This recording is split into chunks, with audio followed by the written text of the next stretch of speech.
Elas eram colônias que se autogovernavam, ignoradas pela pátria-mãe ano após ano, até que novas leis foram passadas para controlá-las. Mas agora, eles estavam infringindo a lei e pretendiam continuar infringindo-a. A Revolução Americana, neste episódio de A Tradição Ocidental.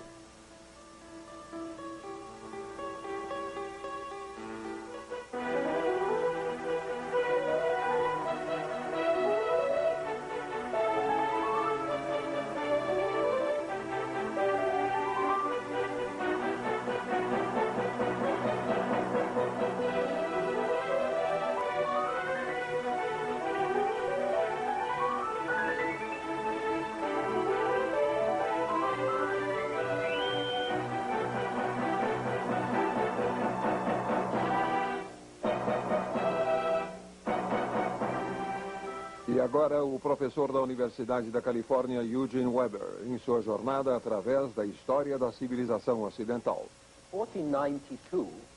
Em 1492, Colombo achou uma nova terra do outro lado do Atlântico, ou pelo menos uma nova terra para os europeus, e o mundo ocidental foi aumentado por 2 novos continentes.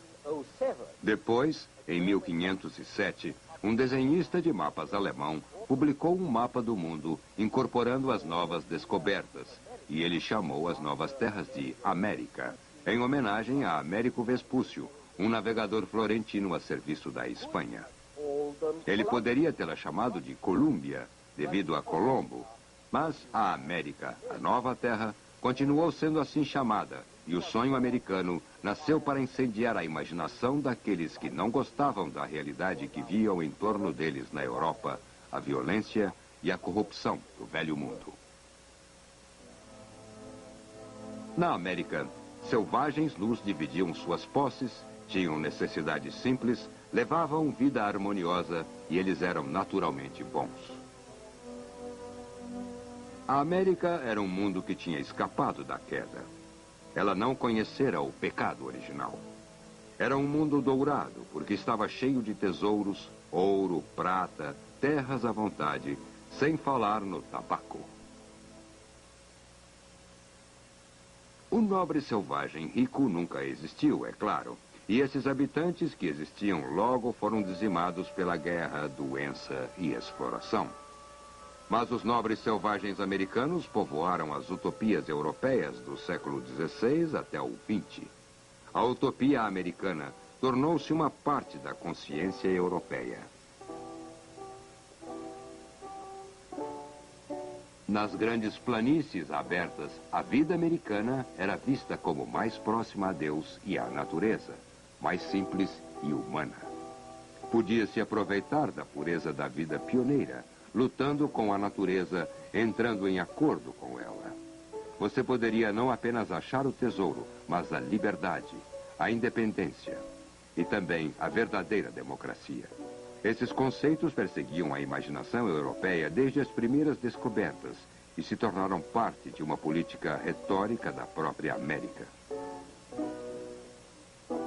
A liberdade e a democracia iam levar algum tempo, no entanto, porque o primeiro sonho da América era mesmo a riqueza.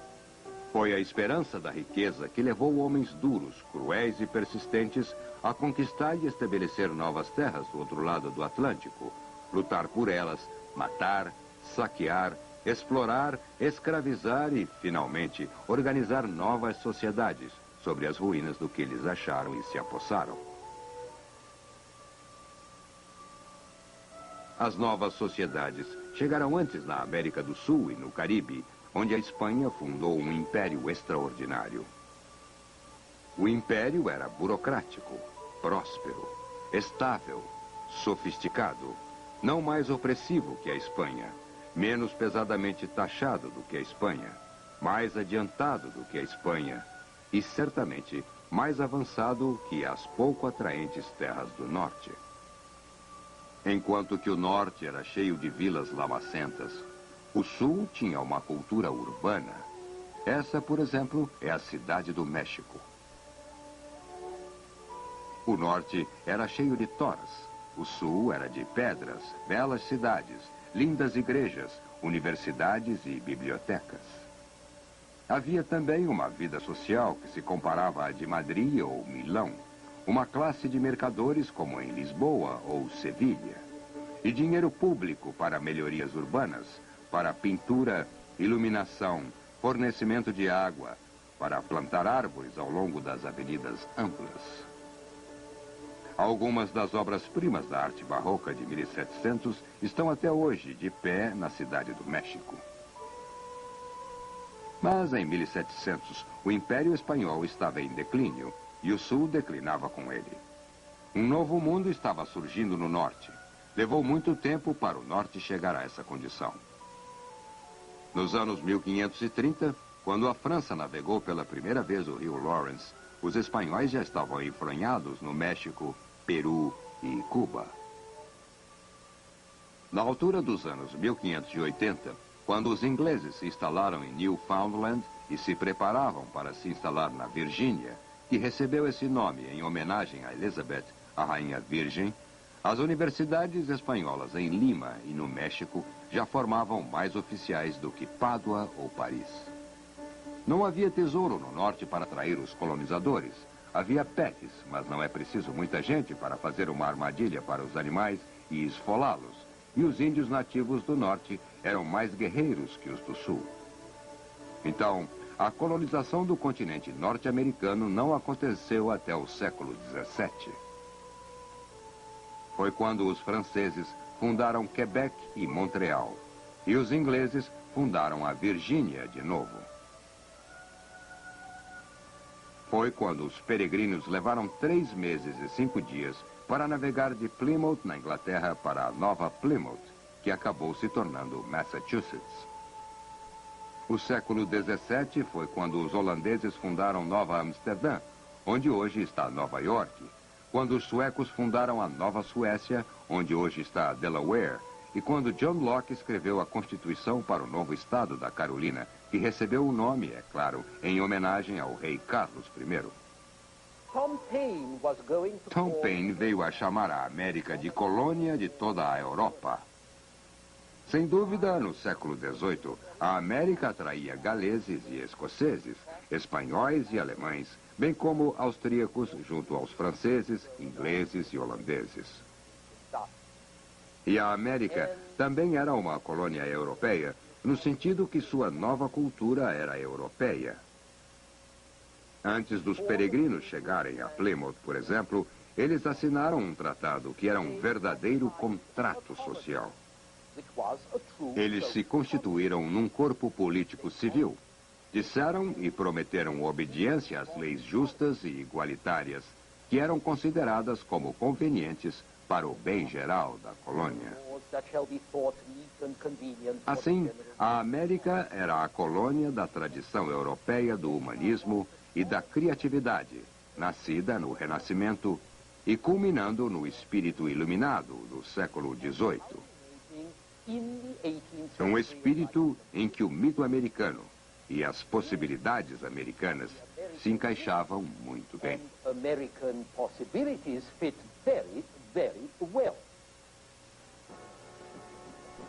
Você pode ter uma ideia deste espírito quando vai à Virgínia e vê a casa extraordinariamente agreste que um jovem advogado construiu ele mesmo em 1760. O nome do advogado era Thomas Jefferson, e ele chamava a sua casa de Monticello, o Pequeno Monte. Jefferson fez o projeto de Monticello com a ajuda de um livro de projetos do grande arquiteto da Renascença, Palladio, cujas criações do século XVI ainda podem ser admiradas no nordeste da Itália. Palladio estava voltando à voga no século XVIII porque suas linhas eram a epítome da razão e harmonia, simétricas, proporcionais, nunca frias, tediosas ou grandemente desinteressantes. Algumas das grandes construções do século XVIII na Inglaterra são palladianas ou neopalladianas, mas não se esperaria uma mansão palladiana na extremidade de um território indígena. Mas isso é o que tem em Monticello, projetada e construída por um homem que era tão universal quanto Alberti, na Renascença, Linguista, cientista, fazendeiro, educador, planejador de cidades e arquiteto, cavaleiro e músico. E como era americano, Jefferson era tipicamente amante das melhorias e engenhocas tecnológicas. Em Monticello, as portas se abriam quando se chegava perto delas. Um relógio mostrava os dias da semana e a cama do quarto principal é colocada de modo que se possa sair dela por 2 quartos. A paisagem americana podia ainda ser selvagem no século XVIII, mas uma sociedade que podia produzir um Jefferson era altamente sofisticada, o que significava que não era mais exatamente pobre.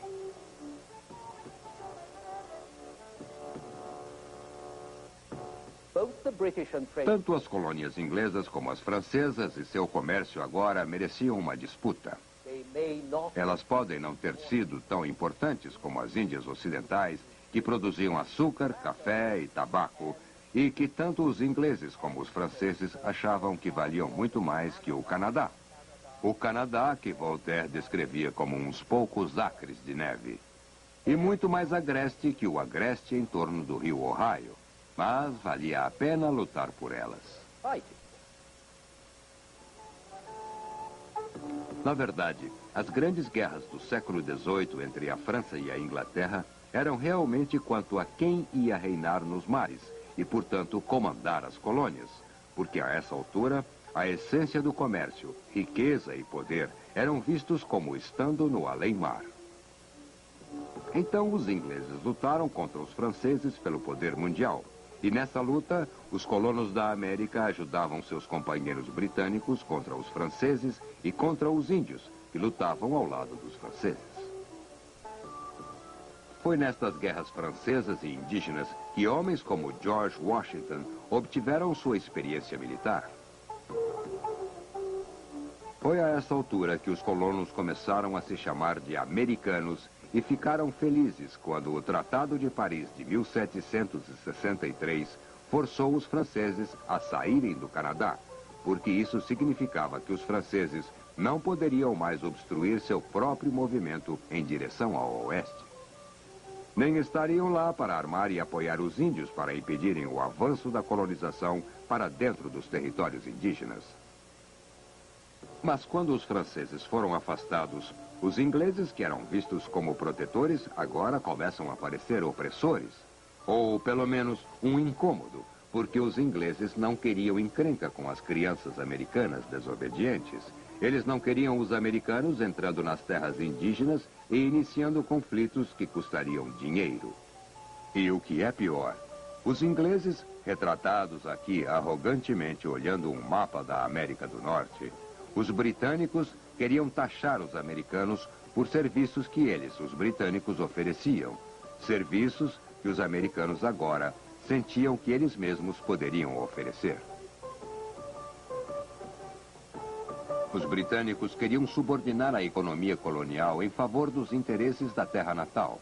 Eles queriam controlar o comércio à moda antiga do mercantilismo, quando os americanos eram livres negociantes. Assim, quase que imediatamente depois do Tratado de Paris ser assinado, os americanos e ingleses começaram a entrar em conflito. E 12 anos depois, eles começaram a lutar. Essa foi a Revolução Americana. A Revolução Americana tem sido chamada às vezes de 10 anos de altercações e 8 anos de guerra. Mas, na verdade, as raízes da Revolução foram plantadas com as primeiras colonizações na América. Há livros que enfatizam o fato que quase metade da história deste país trata de um período de dependência da Grã-Bretanha.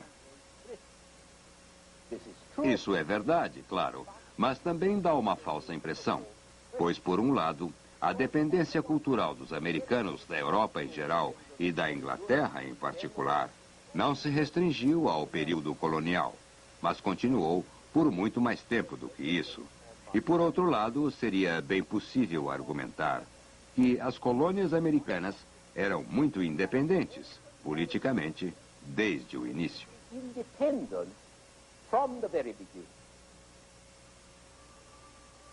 Em grande parte, o período colonial é a história das colônias que se autogovernavam e que eram ignoradas pela terra-mãe por décadas a fio. Mais tarde, e o que pareceu aos colonizadores um tanto repentino, uma tentativa foi feita para apertar as coisas, para obter um controle efetivo sobre os assuntos coloniais através de administração e taxação. A tentativa falhou, do mesmo modo que um pai falharia se tentasse controlar uma criança crescida que nunca conheceu nenhum tipo de disciplina. Além do mais, a Inglaterra dos séculos 17 e 18 era politicamente dividida.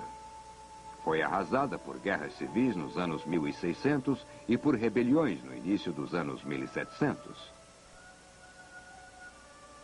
Mas os ingleses nunca estiveram extremamente interessados em administrar e controlar suas colônias. E quando tentaram fazê-lo, isso causou ressentimento. Então, os ingleses voltaram atrás.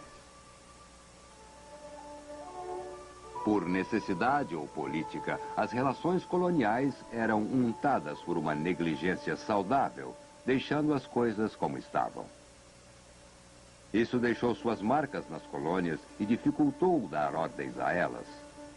Você pode mudar uma política, mas o hábito vira costume e estabelece uma espécie de direito prescritivo.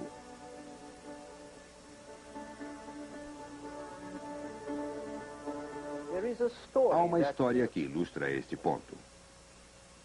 60 anos depois da Revolução, um homem chamado Levi Preston, que tinha sido membro da milícia americana em Massachusetts, o que era a essa altura uma curiosidade histórica, foi interrogado sobre as assim chamadas opressões inglesas, que começaram presumivelmente toda a confusão.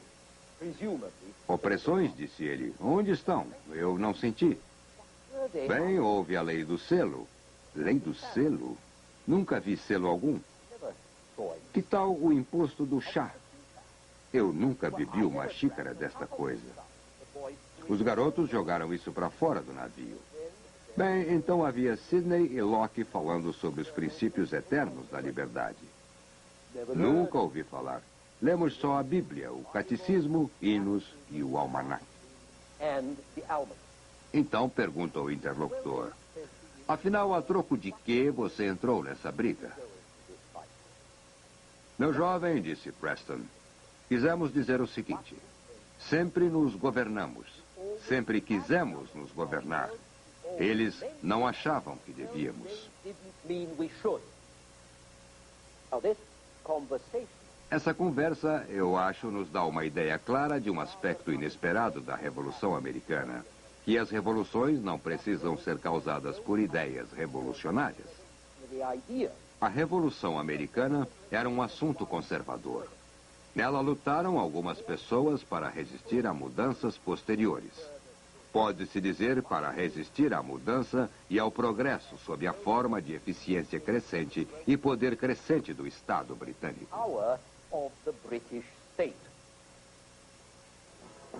O começo da discussão entre os colonizadores e o governo de Londres era legalista. Os britânicos impunham um imposto e as colônias diziam que não se pode impor esse tipo de imposto porque é inconstitucional. E então, os britânicos retiraram o primeiro imposto e impuseram um outro tipo de imposto que era tão odioso quanto o primeiro. E quando o cobrador de impostos continuou voltando, os bostonianos derramaram chá por sua garganta abaixo, depois de passarem piche e plumas em seu corpo. A questão, é claro, era que os colonizadores não tinham optado por pagar impostos ou sofrer restrições para o bem de um império do qual eles não precisavam mais. Não era de seu interesse pagar impostos, e você não pode supor que eles fossem tão estranhos a ponto de sacrificarem o interesse próprio por um sentimento. Eles estavam infringindo a lei porque não gostavam da lei e porque sentiam-se fortes o bastante para desrespeitá-la e tinham toda a intenção de continuar desrespeitando-a. Mas eles queriam mesmo uma boa desculpa para fazer isso, uma racionalização, uma justificação de seu passo. E assim começaram a falar menos sobre seus direitos como ingleses nascidos livres e começaram a falar mais sobre seus direitos naturais como membros da raça humana.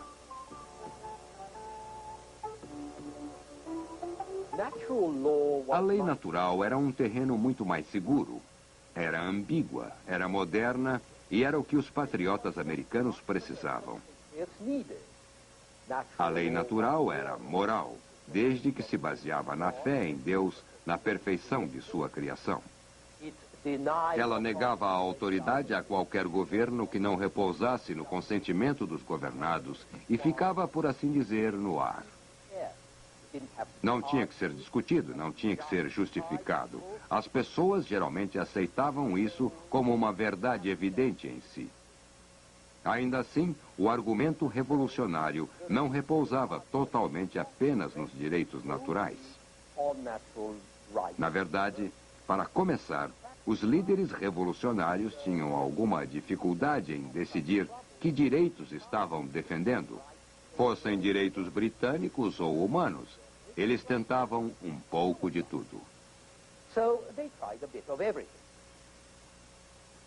Os líderes revolucionários não conseguiam chegar a um acordo se o opressor era o rei George ou o parlamento.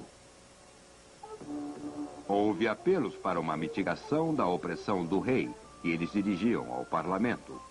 Havia apelos de mitigação da opressão do parlamento que eram endereçados ao rei. Havia apelos baseados em colônias arrendadas que eram dirigidos às cortes. Também havia apelos às virtudes clássicas caras ao século XVIII, e um patriota de Rhode Island conclamou para que seus compatriotas acordassem, como ele colocava, a tudo que fosse romano em Providence. Argumentos, no entanto, não fazem revoluções nem vencem guerras. A guerra revolucionária foi possível porque os colonos estavam longe demais dos britânicos para que estes reprimissem a rebelião com meios disponíveis na época, e a guerra foi vencida porque os inimigos da Inglaterra tinham interesse em ajudar os colonos que se rebelavam contra eles.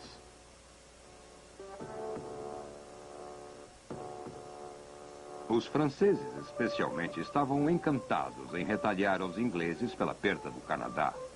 Eles supriam os insurrectos com 10.000 mosquetes. A maior parte da pólvora que usavam vinha da França. E, finalmente, depois que os americanos demonstraram que não iriam ceder, os franceses entraram na guerra e forneceram o apoio militar e naval que fez com que ela fosse vencida. E se quiserem saber o que os europeus achavam sobre a guerra, basta ver onde a paz foi assinada. Não em Boston, nem em Londres, mas em Versalhes, em 1783. Essa foi a última vitória da monarquia francesa. E essa pintura nunca foi terminada, a propósito, porque os ingleses se recusaram a pousar. Então, o que os americanos chamam de Guerra da Independência foi apenas vencida depois de uma longa luta com a ajuda dos franceses e da incompetência dos ingleses, que foram cruciais e onde o resultado foi grandemente uma questão da política europeia. Grandemente, mas não inteiramente, pois se no fim os colonizadores ganharam, foi também porque no fim do século XVIII, os princípios econômicos nos quais o velho sistema colonial se baseava, estava sendo descartado por Adam Smith e seus seguidores na Inglaterra e por uma nova geração de economistas e filósofos na França.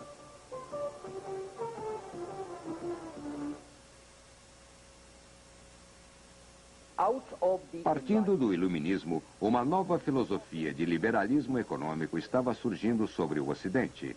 Uma filosofia oposta ao mercantilismo e à regulamentação do Estado. Uma filosofia que ensinava que a riqueza das nações devia ser encontrada na livre negociação, na liberdade da livre empresa e competição e na abolição de velhas leis restritivas de comércio e navegação. E esse movimento de liberalismo econômico fazia parte do movimento geral do século XVIII de reforma humanitária e racionalista na Europa, o que significava que os reformistas economistas dividiram uma causa comum com os reformistas moralistas, que se recusavam a sancionar a coerção ou opressão dos súditos, inclusive os colonizadores da América.